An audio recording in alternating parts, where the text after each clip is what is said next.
every time I saw one of those moms, I was like, it's not fair. Like, it's not fair that I'm here, like, watching my daughter struggle to breathe and to eat and getting jaundice and all of these things. And they have a totally healthy baby. Like, what did I do?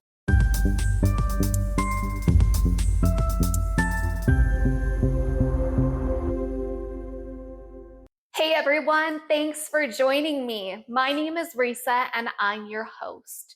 We are talking to real families about real stories here on The Real Family Eats, where we've got food for thought and thoughtful food.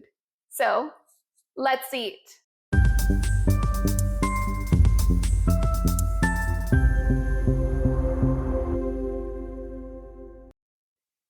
All right, my guest today is Kelly. Hi, Kelly. Thanks so much for joining us. Hi, thank you for having me. Yes, I am so excited to hear and have you talk about your recipe as well as your story. But first, for everyone that doesn't know you, can you introduce yourself for us? Yeah. So my name's Kelly Parker. I'm a licensed marriage and family therapist, and I have worn many hats over the years. But what kind of brought me here today is I have started working in infertility and perinatal mental health after my own journey, which we'll talk about today. And so I have sort of two hats still. I work solo in a private practice, doing work with moms, perinatal mental health, couples, parents who are experiencing postpartum depression, anxiety, OCD, those kind of things. And then I also work with a wonderful company named Counseling with Joey that does infertility-based third-party reproduction services. So we work with parents who are before their journey, who are utilizing a sperm donor, egg donor, surrogate, going through IVF, IUI, and we work with the parents and also the surrogates and donors. So wow, yeah. Awesome. Okay, so for anybody that needs any of those services or needs supports, are there social media handles or websites that they can find this information on? Yeah, so to find my perinatal mental health, like individual practice, I'm right now just on Psychology Today, and I use a platform called Headway, which is an insurance-based platform because that was really important to me. Okay. And then for Counseling with Joey, we have a website, counselingwithjoey.com. And then I also have social media through Counseling with Joey. That's Kelly_Counseling with Joey. Okay, perfect. So make sure to check some of that out if that applies to you. All right, so tell us what recipes. I know we've got two recipes going today. So tell us a little bit about them and why did you bring these recipes for us? Yeah, so I struggled with this part because I'm a recipes person. So I do a lot of online recipes, but these are actually really personal to me. So as I was growing up, my mom, every Christmas and holiday season, for our teachers and like friends and for us, would make these candies. These are just two of like 5, 6, 7 in the end that she would make. But these I thought were two that are very budget friendly, very easy to make. You can do these with kids. So I thought this would be perfect for this platform. Wonderful. Yeah. Okay, so which one are we starting with first? So we're going to start with the 7-layer bar because this is just kind of throw everything together and stick it in the oven and wait for it to be done. So I figured that would be a good start. Okay, so tell me kind of what steps I'm doing first and I'll get started. Yeah, so we're going to start with a graham cracker layer on the bottom, which this has graham crackers and butter. And then you're going to put in just sprinkle all over the chocolate chips, the butterscotch chips, the coconut, the walnuts.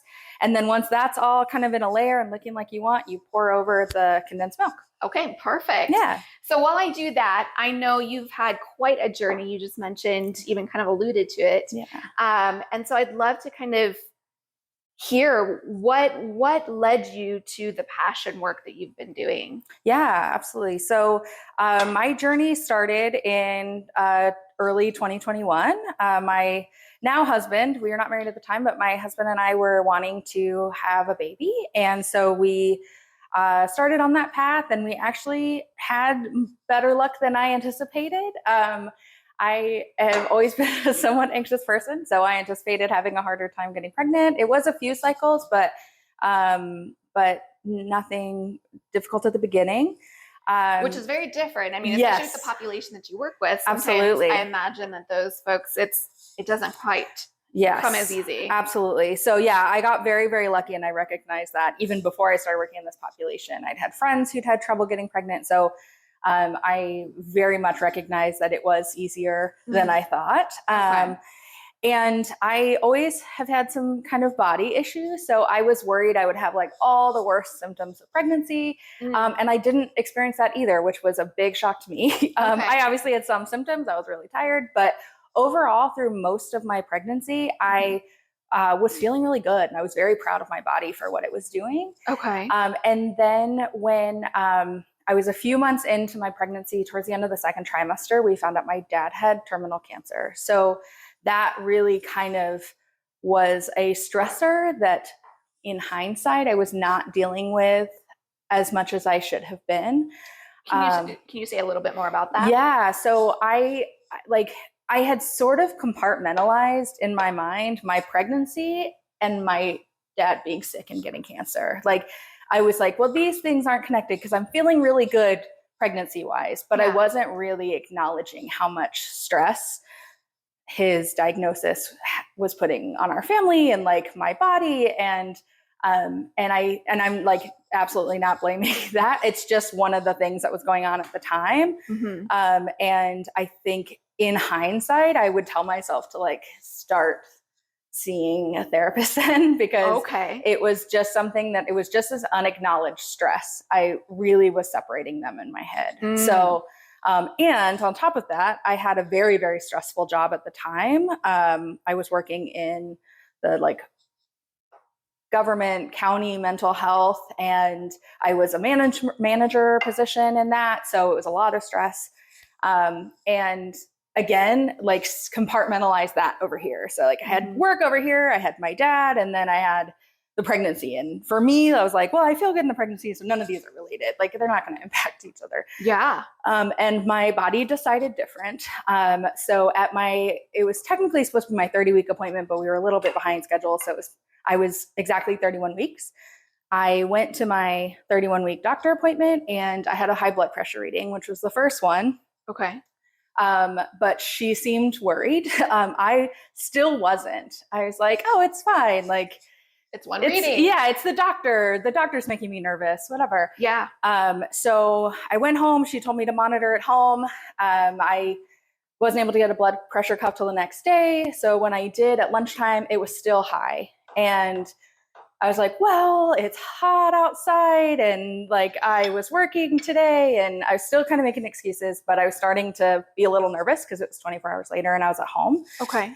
And then I did another reading an hour later, and it was still high. And so then I really started to get worried, and I called the like labor and delivery triage for the hospital, and they're like, you know what, monitor, do another reading in an hour, and if it's still high, then come down, like try to do things for the next hour to like calm down, because I know you're probably panicked right now, so try to bring yourself back down. I imagine that doesn't help the blood pressure. No, it does not. And so I did another reading. It was still high, so we packed a bag because I was not at all prepared to go to the hospital that day. So we quickly packed a bag and went down to the hospital. Okay. And it was still very high when I got there. So unfortunately, that was one of the harder moments of many. But that initial kind of intake into the hospital was very scary. I'd never been to the hospital for myself, ever, like never broken a bone or like had to go to the hospital for any reason. So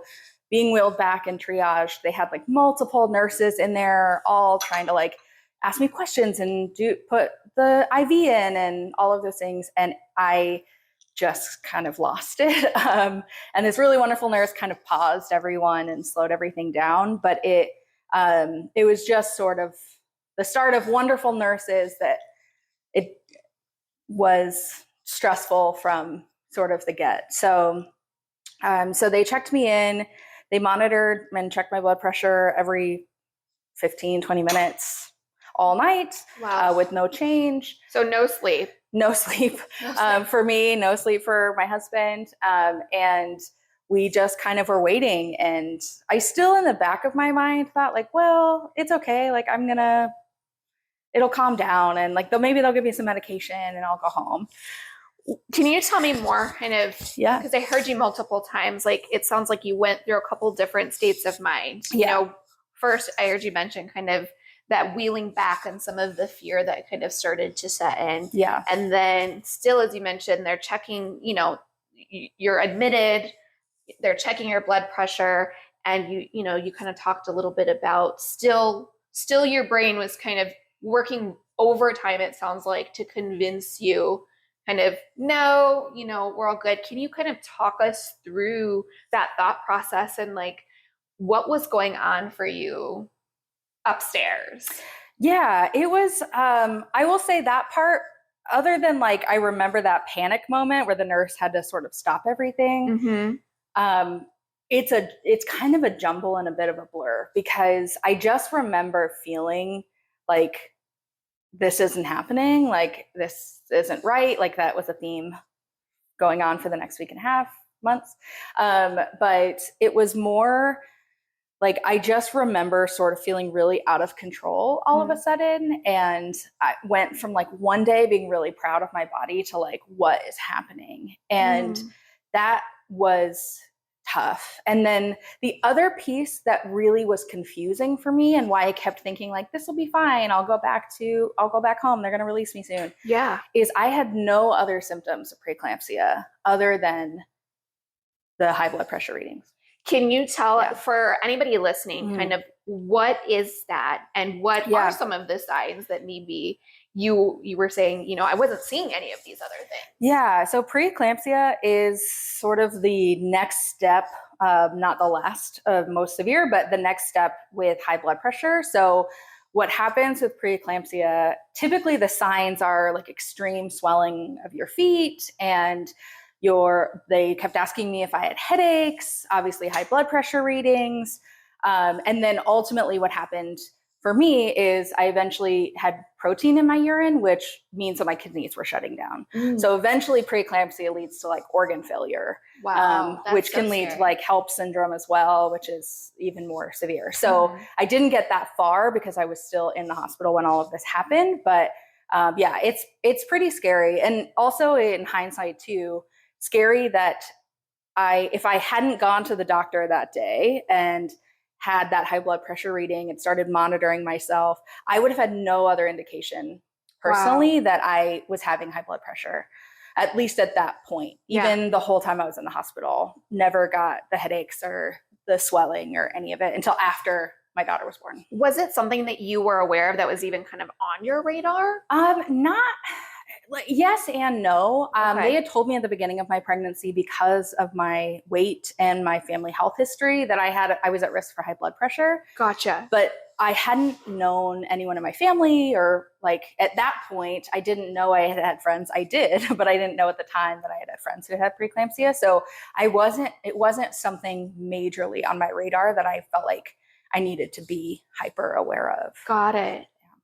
Yeah. And so I imagine that, you know, it's not uncommon for us. I remember even with both my boys, you get some of those pamphlets, right? When you go in and they tell you a little bit about, oh, here are some things to look out for.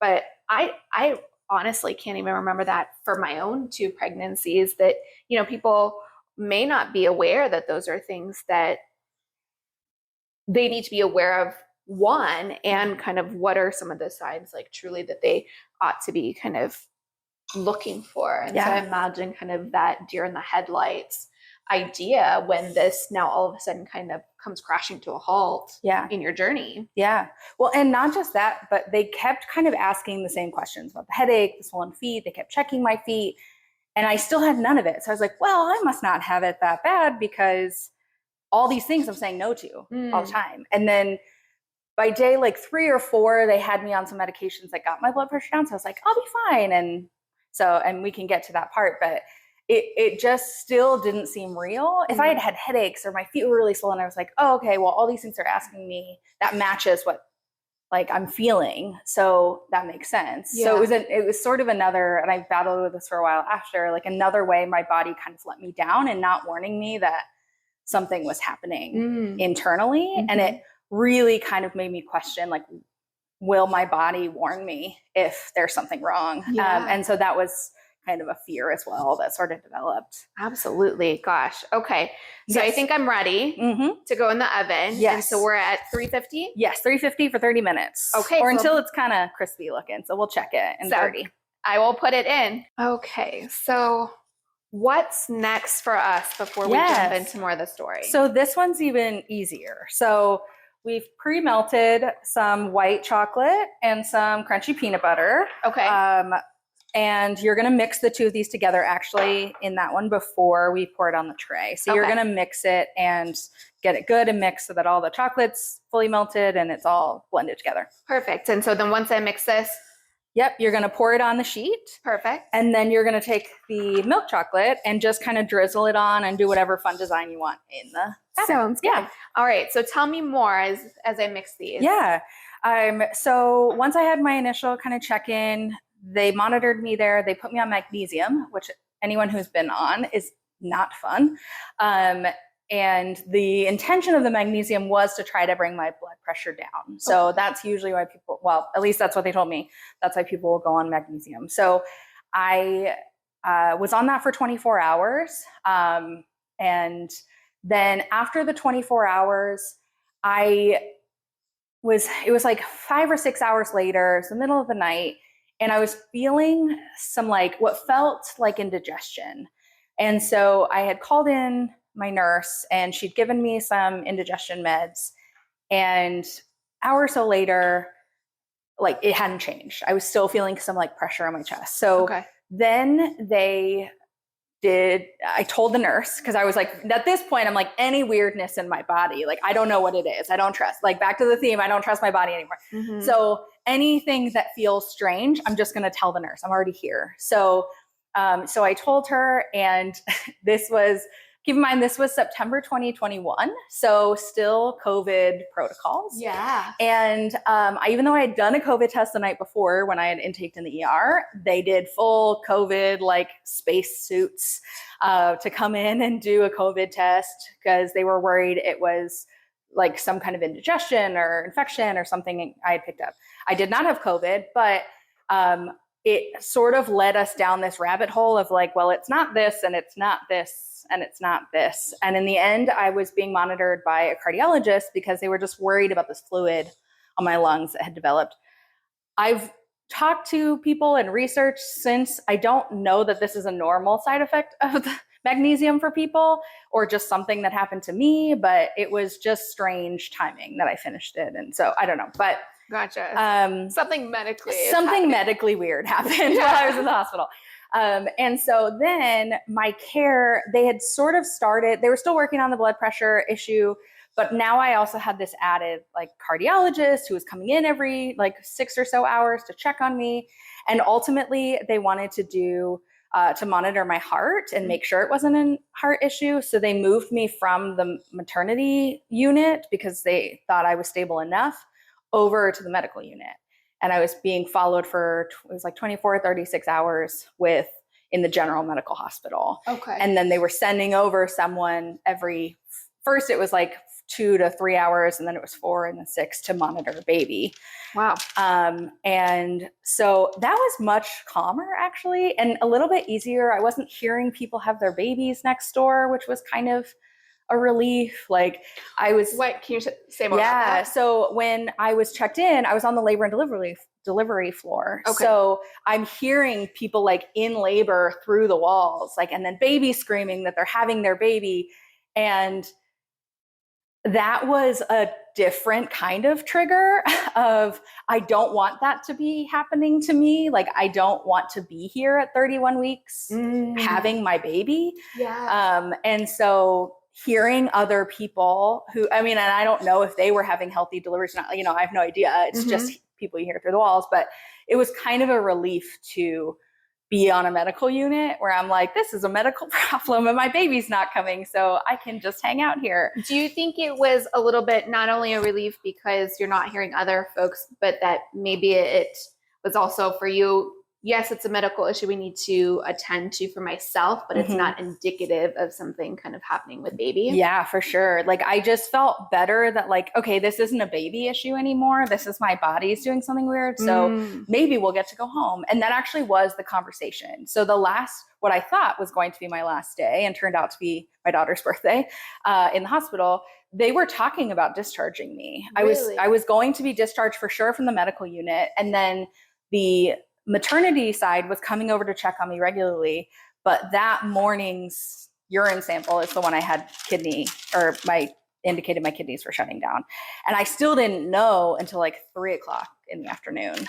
Wow. Yeah. So they had gotten my results probably sometime in the morning, came to talk to each other, because I had the high risk baby doctor and the OB who ultimately delivered my daughter come together over to the cardiology wing to talk to me about the fact that I was going to be having a C-section at 6 o'clock. Yeah. Gosh, that sounds incredibly scary. Yes. To like have this, bunch of white coats. I mean, that in itself, I feel like for folks can give the anxiety, it can just go through the roof. You know, you're seeing all these people who are there, and then, I wasn't there, but I imagine the faces weren't necessarily kind of sunshine and unicorns and rainbows. And so, I mean, is that yeah, absolutely. Yeah. So it was also interesting because I had kind of calmed myself down a bit of being on that floor, and they had stopped checking on baby as frequently. So I'd started to sort of feel in what ended up being false sense of security that everything was fine. And then all of a sudden this like, it's small team, it was 2 of them, but like in my mind, it's like these 2 doctors like coming in and being like, just kidding. Again, everything you thought you knew about this pregnancy in your body, taking it back again. Wow. Because your kidneys are shutting down. And I do a light drizzle. Light drizzle. Yeah. Okay. So perfect. Like that.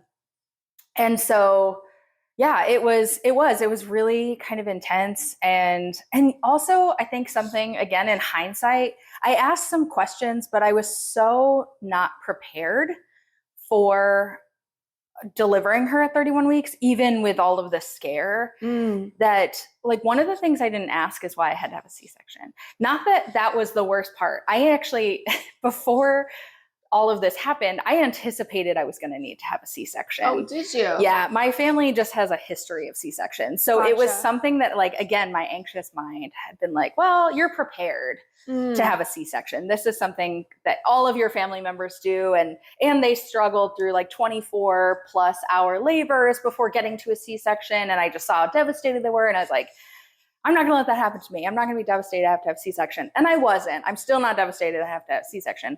But I have no idea why they insisted on a C-section. Like that part wasn't explained to me very well. Okay. And I didn't ask enough questions about like why I couldn't just be induced and go into labor. Like I still don't really know that piece. And maybe they had a good justification. I just didn't ask about it. Well, and I imagine that's your state of mind, right? When we talk about it, in the professional world, that you're not necessarily up in your frontal lobe, which is, for those of you that don't know, right up in here. Yeah. That's got your logic, that's got your rationality. I imagine in that state, yes, although you have that part of your brain, wasn't fully online at that point to be able to think, oh, here are all my questions. Let me kind of think really rationally about this. Absolutely. And it's something that like how I would change that now. And what I've kind of considered is like having an extra support person. So the other thing I didn't mention is I had been in the hospital for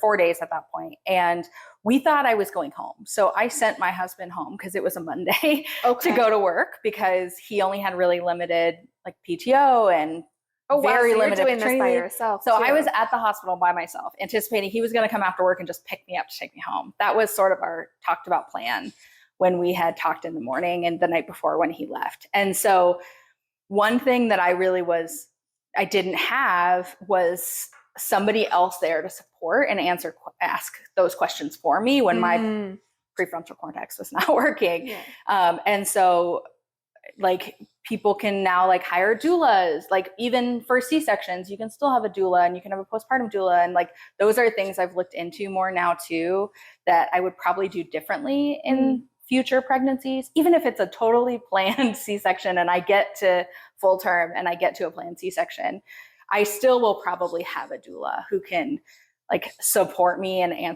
asking questions, somebody who's like more experienced with labor and delivery than me, and, you know, and knows what I would want ideally from even a planned C-section. So it's something that was a learning point, at least in this part. Yeah. Yeah.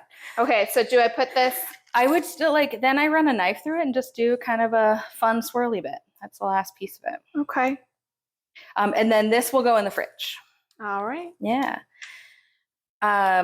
So then came the longest 3 hours of my life, because they told me at 3, and obviously I called my husband, who had to then go. He had a 3:00 work meeting and had to go in and go, I have to go, I'm having a baby today.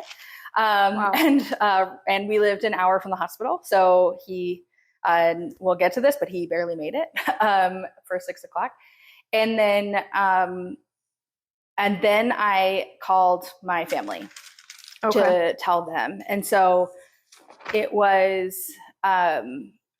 like a shock, obviously. Just like for me, we really thought that we would be going home, and so did my family. So then I just kind of had several hours processing it by myself, or very well-meaning nurse telling me her birth story, which was not a super helpful one to hear while I was waiting for my C-section.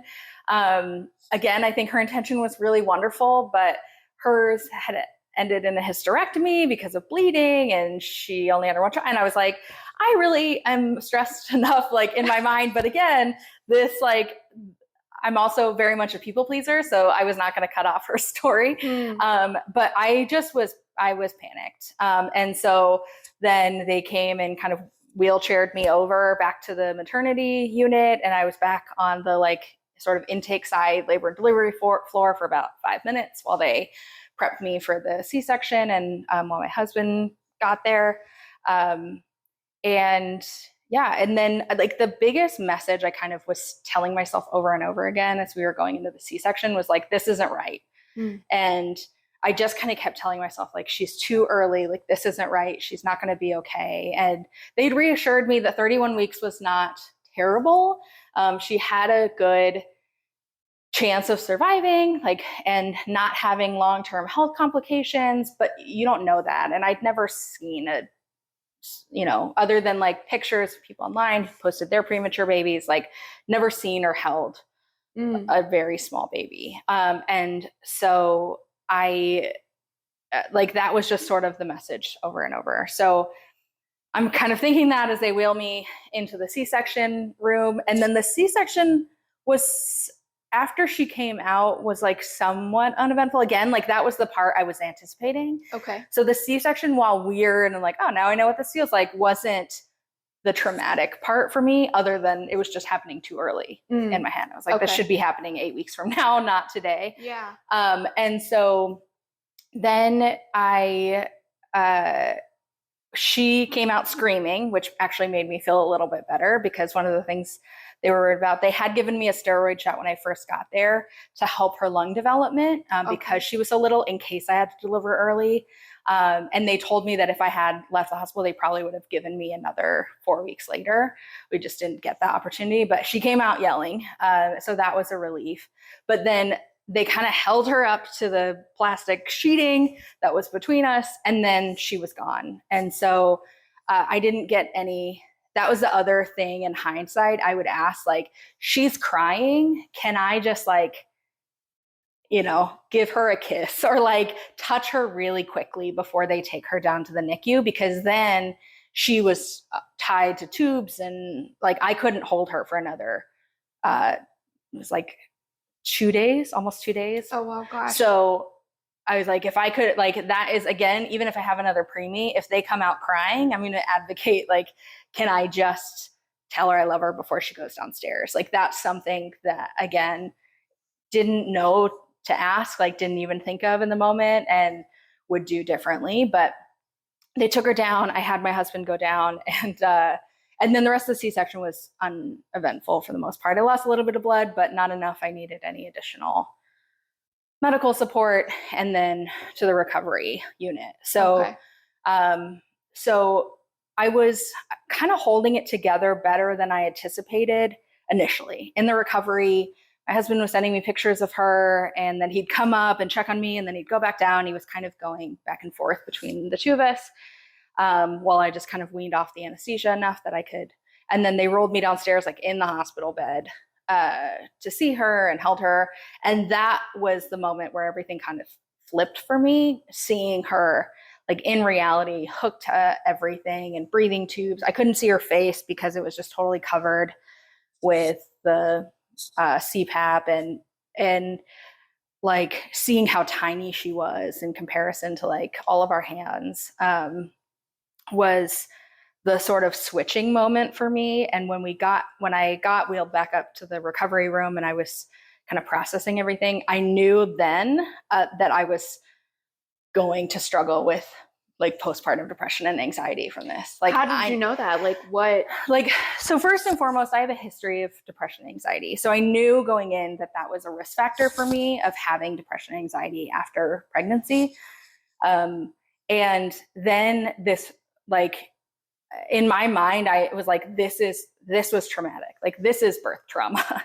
And I knew that sitting in my hospital bed the same day. And I was like, this is not, I'm going to try to get myself the support I need, but I know that I'm not going to feel good for a while. Like, this is not going to sit well with me and like my mental health, not being able to like be with my, like, I'm in a unit in the hospital that's for people with like hysterectomies because the recovery floor was too busy that the moms who have their babies got to be up there. And I was on a floor with people who eventually a couple other pregnant ladies who also had babies in the NICU joined me on that floor while I was there for 4 days. But I was like the only postpartum person on that floor. And it was so quiet and isolating. And so I cried. And then I actually emailed an old therapist, but like in processing it more, I really felt like I wanted to work with someone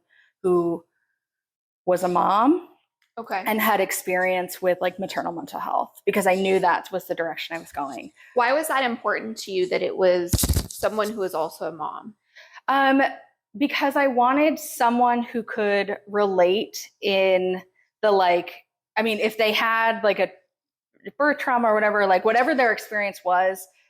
And I learned later, a lot of the therapists drawn to perinatal mental health had their own, some kind of experience postpartum, either like infertility or birth trauma or postpartum depression, anxiety, like somewhere on that spectrum. And I knew I was going to want someone who had experienced some of those similar things to me, because I knew I was going to need someone I could relate to. And so I did reach out to my therapist, but then once I got home, well, after she got out of the NICU, really, because that was sort of the main focus, I then started searching for a therapist. So I can get into that more too, but that was a 2-year difficult journey to find the therapist I'm working with now. But but I knew then that I was going to need support. I just didn't know where to get it other than finding a therapist. Now I know many more resources I would have given myself at the time, but back then I just didn't know what to do. So, and how was that for you? So, I heard you mention, 4 days in the hospital, but then I imagine you're still going back. To see. So it was 4 days in the hospital before she was born, and then 4 days after, because I had a C-section. So they keep you for 4 days. Plus, I still was having the fluid in my lungs, and cardiologist was the last one to clear me to leave the hospital, actually.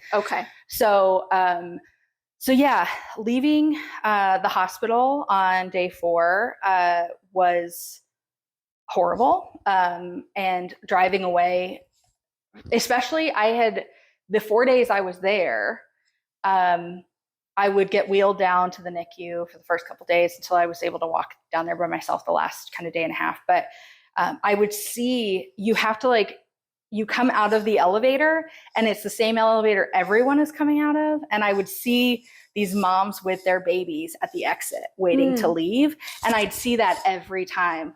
I'd not only like come down from my room, but even when I came back, I'm coming through that same door. What was going through your head as far as that narrative? I feel like so many of the stories that we're hearing from parents are that, you know, there's this stereotype. This is what parenting looks like. And to kind of see other parents real life, kind of having maybe the quote unquote traditional experience, and for you that not be your experience. I mean, can you talk me through that? Yeah. So that was another really challenging part of my journey and like my mental health at the time, because every time I saw one of those moms, I was like, it's not fair. Like, it's not fair that I'm here, like watching my daughter struggle to breathe and to eat and getting jaundice and all of these things. And they have a totally healthy baby. Like, what did I do? And so it was a lot of self-blame for me. It was my fault. I'd gotten pre-eclampsia. It was my fault that she was there, that she was born early. Like, it was a very negative narrative. And watching all these moms leave, like with their, what at least from appearance looked like their healthy babies, was a very hard picture to continue to walk through, like multiple times a day, day after day. And I remember there was a lady, I think she was like a NICU grad mom, who, when I went to check in one of the days I was there, she was like, "You're going to get to go soon." And I'm like, I was like, "Thank you." Like, I just said that to everyone, but I was like, it doesn't feel like it. Like, the NICU feels like the longest days of your life. And it feels like it's never going to end. And so even the moms who I knew were like relating to me because they were watching me check in, and like they were just there dropping off snacks because they were so appreciative of the nurses, but they like knew what I was going through, I was still like feeling very isolated. And so it was tough. And I didn't really, until the very end, when she was about to get discharged from the NICU, is when I stopped kind of doing the comparison game. But she was there for 34 days. Wow. So it was 3 full weeks of like, sort of, this isn't, still not right. Like, why did this happen? And like struggling to watch those moms too. Yeah, to have that be the daily. I hear you saying, you know, 34 days. That's, I mean, if you think about it in the grand scheme of things, if your brain, and our brains are so good at telling us, you know, critical things about ourselves and about the world, and to kind of have that be happening daily. Like, I imagine just, gosh, the toll that would take on your sanity. Well, and it's not just like once a day. It's like when I was in the hospital, I was going down to the NICU 4 to 5 times a day at least. Like, I'd go upstairs, I'd rest while she was sleeping, and I'd try to come back. And then when I was visiting her after we left the hospital, it was like I'd go in and I'd see somebody leaving with their baby, and then I'd come out to get a snack because you can't eat or drink in the NICU, and I'd see somebody else leaving with their baby. And it was just like a constant reminder of what I wasn't doing, that like I have to go back in and see my daughter continue to struggle like medically, and, you know, not go home. And so, and even that, like the picture you have of like leaving the hospital with your baby, where you like are wheeled out and you're carrying baby, and like the dad is following, or other parent is following with like all the supplies, and the nurse is like, I didn't get any of that either. Oh, wow. So because it was 34 days later. So I didn't even get to carry my own baby out of the hospital. The nurse had to, hospital policy, carry her out of the hospital. Really? And hand her to me to put in the car. So like there were so many moments that were just kind of lost in my like first time parenthood, that it was just like grief, like after grief of this like experience not being at all what I had imagined since I was a kid wanting to have kids. So so that was tough. That was a tough part of it for sure. I'm curious, like for you, how did you survive that? I mean, honestly, I don't know exactly. It was just kind of one foot in front of the other every day. Yeah. What actually helped more than I thought was sharing my story. So it was like day 9. Like Lainey was 9 days old when I finally posted on Facebook that I had her. I think it wasn't day of. It took me several days to process. I imagine so. Yeah, and but I shared a good chunk of my story that I'd like had pre-eclampsia and like parts of it. And I had a lot of people reach out to me even then, and I've had more people reach out to me since then of like, thank you for sharing. Like I went through something similar. If you need anything. And we talk about whether you have preeclampsia or like NICU moms, it's this community you never thought or wanted to be a part of, but it's a beautiful community once you're in it. And there were other moms in the NICU who were really kind, and the nurses were really kind. And I think my husband was supportive and was like trying to support the best he could, not knowing what to do either. It was a journey for him as well.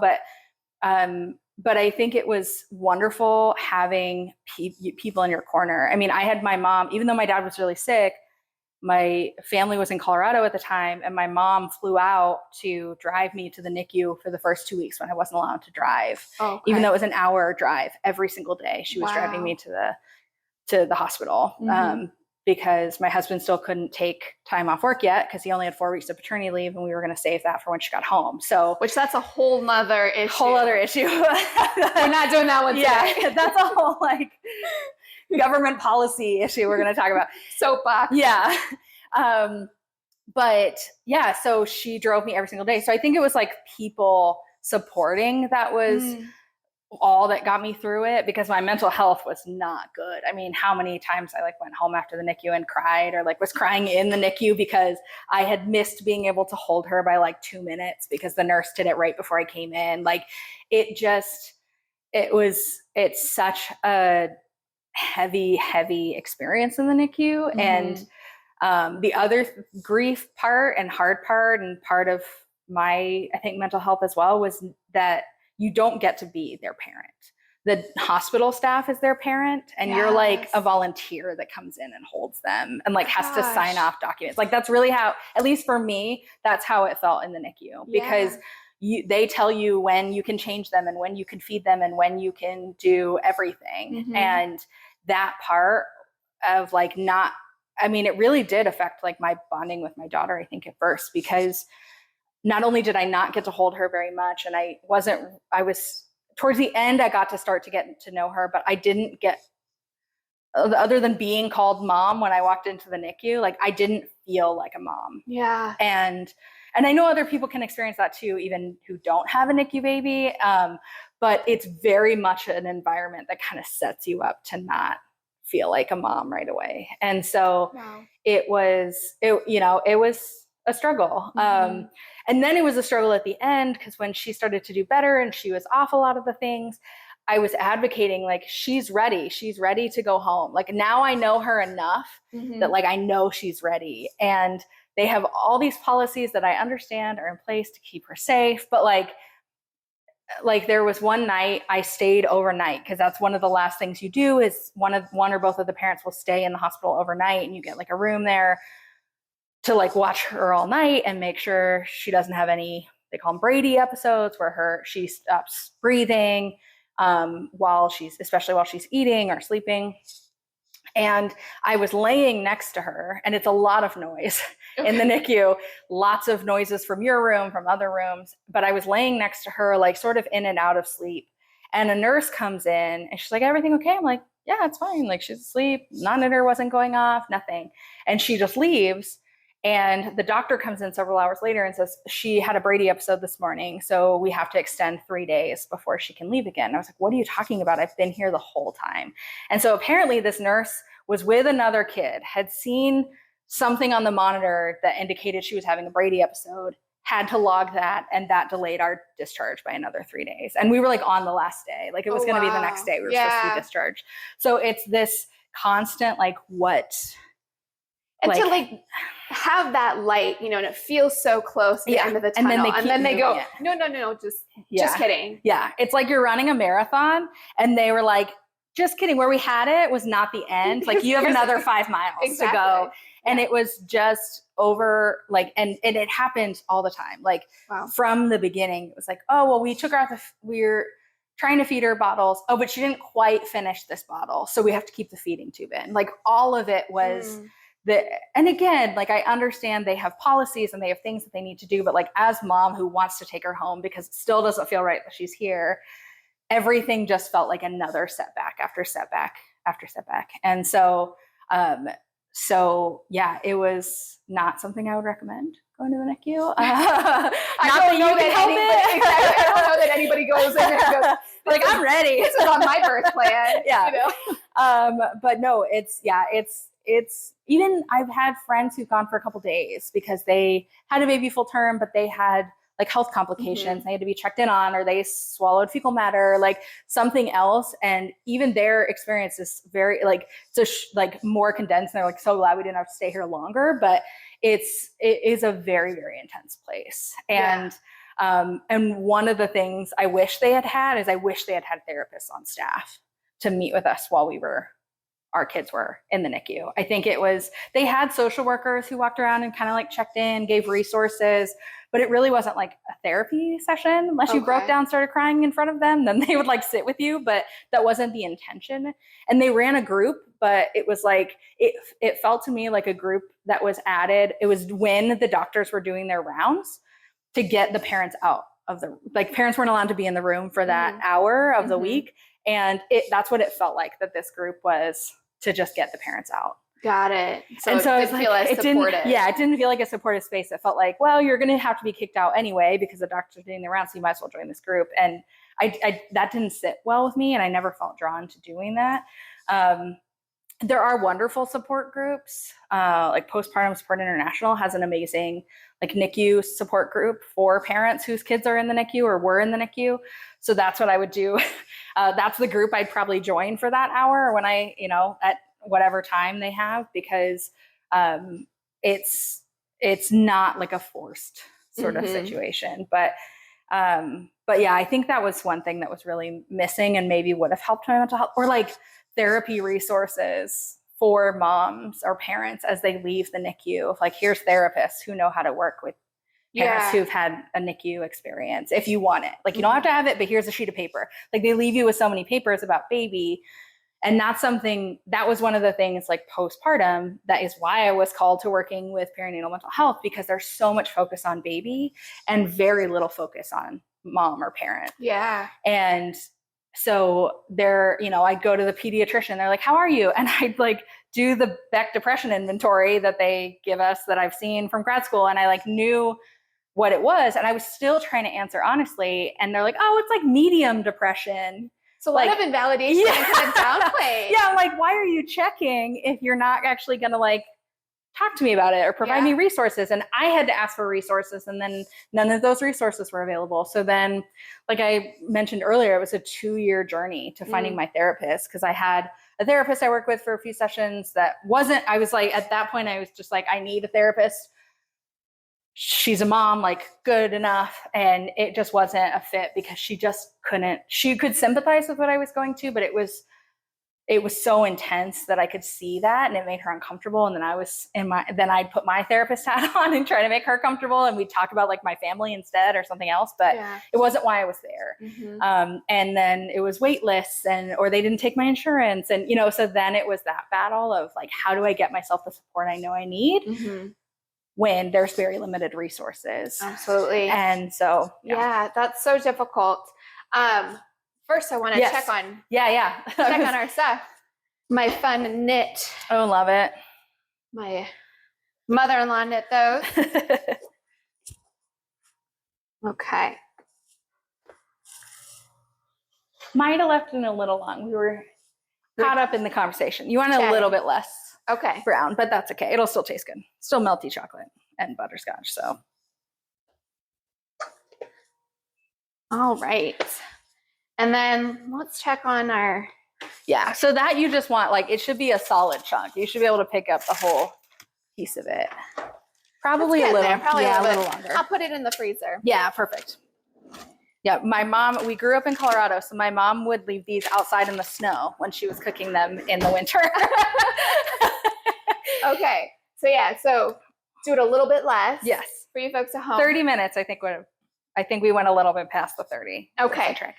And so tell me, for any listeners that are listening in or watching today, what are some of those resources that are available for anybody who can relate to the story or is currently kind of struggling with this? Yeah. So like one I love is Postpartum Support International. So after I really started feeling drawn to perinatal mental health because of my own difficulty finding support, I started doing research on like, where can I find support? And not only do they have a directory of therapists, they also offer 50 plus support groups every month with the different, I know I mentioned NICU moms, but there's moms with postpartum depression, anxiety. There's moms who've had loss. There's moms pregnant after loss. Like there's so many different categories. And there's LGBTQ groups and like just tons of different like categories. There's dad groups or parent groups too. So they have tons of resources for groups.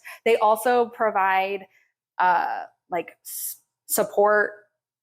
What do they call it? Like the peer sports for people who they either do a training or they're just somebody that's willing to chat.